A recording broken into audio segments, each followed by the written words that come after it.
So hi bro. Hi bro. ఎలా ఉంది? Committee కుర్రాల cinema మాత్రం చాలా అదిరిపోయింది బ్రో. ఎందుకంటే ప్రతి ఒక్కరు కూడా సినిమా చూస్తే ఓన్లీ సినిమా చూసినాం అన్నట్టు కాదు, మన చిన్ననాటి మన స్నేహితులు ఎట్లా ఉండేది, మనం ఎట్లా కొట్లాడుకునేది, తర్వాత ఎట్లా కలిసిపోయేది, ఇదంతా కూడా చాలా మంచిగా చూపించారు సినిమాలో. ఖచ్చితంగా నిహారిక గారికి ఈ సినిమా తర్వాత ఇంకా మంచి పేరు వస్తుంది. అంటే కలెక్షన్స్ విషయం పక్కన పెడితే సినిమా పరంగా, కథ పరంగా, స్క్రీన్ ప్లే పరంగా మొత్తం కూడా ఆమెకు మంచి పేరు వస్తుందని కూడా మనం చెప్పుకోవచ్చు. అండ్ ఎవ్వరూ చేయలేని విధంగా 11 మంది హీరోలతో సినిమా చేశారు. సో మరి 11 మంది హీరోలు అంటే అది కూడా ఇంతవరకు ఎంత పెద్ద సినిమా అయినా కూడా 11 మంది హీరోలు మనం ఎక్కడ కూడా చూడలే.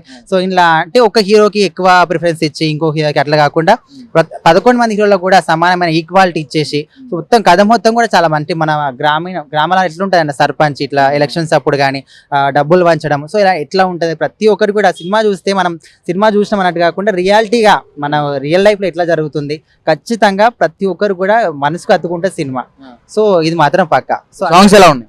సాంగ్స్ కూడా ఒక సాంగ్ మాత్రం ఉంటుంది, ప్రతి ఒక్కరు కూడా వాళ్ళకు గుండె కదిలిపోయి ఖచ్చితంగా ఏడుస్తారు అని చెప్పుకోవచ్చు. ఒక సాంగ్ లా నిహారిక గారు కనిపిస్తూ ఉంటారు.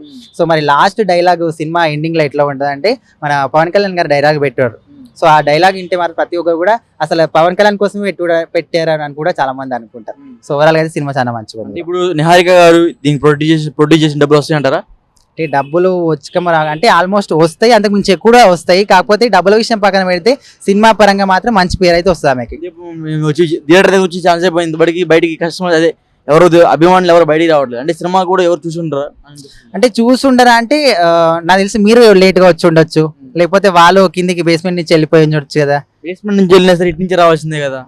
అటు నుంచి వెళ్తే ఇక్కడ ఉంటారు కదా, అటు నుంచి వెళ్ళిపోతారు, బైక్ నుంచి వెళ్ళిపోతారు, నడుచుకుంటేవారు కదా. సో అట్లా సినిమా మాత్రం చాలా మంచిగా ఉంది. చాలా మంది వచ్చారు, చూసారు. ఇట్లా సినిమా హీరో ఇట్లా వచ్చి వెళ్ళిపోయాడు కూడా, వచ్చి ఆయనతో పాటు చాలా మంది వచ్చి సినిమా చూసి వెళ్ళిపోయారు ఇట్లా.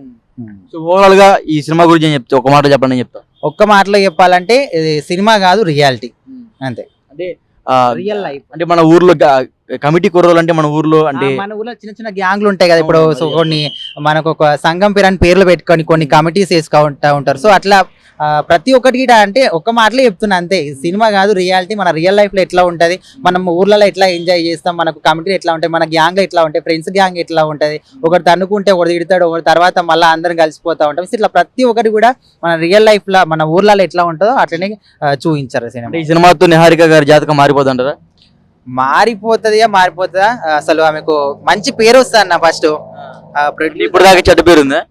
అరే చెడ్డ పేరు అని ఎట్లా చెప్తాము, చెడ్డ పేరు అని కాదు. కాకపోతే ఇన్ని రోజులు ఒక యాక్టర్ గానే తెలుసు, ఇప్పుడు ప్రొడ్యూసర్ గా ఇంకా మంచి పేరు వస్తుంది. ఇంకా ముందు ముందు మంచి మంచి సినిమాలు ఇట్లా ఆమె చేసేది ఖచ్చితంగా మనం అనుకోవచ్చు. అంటే సరే, ఇదంతా పక్కన పెడితే నిహారిక గారి పర్సనల్ లైఫ్కి వెళ్దాం. రీసెంట్ గానే డైవర్స్ అయిపోయి మళ్ళీ ఆమె కొత్తగా మ్యారేజ్ చేసుకుంటున్నారు, సాయిధరం తేజ్ని చేసుకోబోతున్నారు కొన్ని వార్తలు వస్తున్నాయి. దీంట్లో నిజమా అబద్ధం? అస్సలు నిజం కాదు.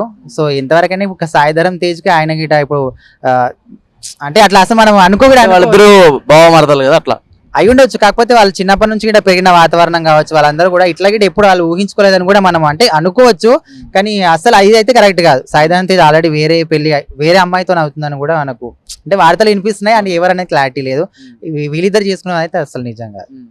సో అంటే మీరు పవన్ కళ్యాణ్ ఫ్యానా లేకపోతే చిరంజీవి ఫ్యాన్ అట్లా ఎట్లా? నేనైతే ఎవరి ఫ్యాన్ కాదండి.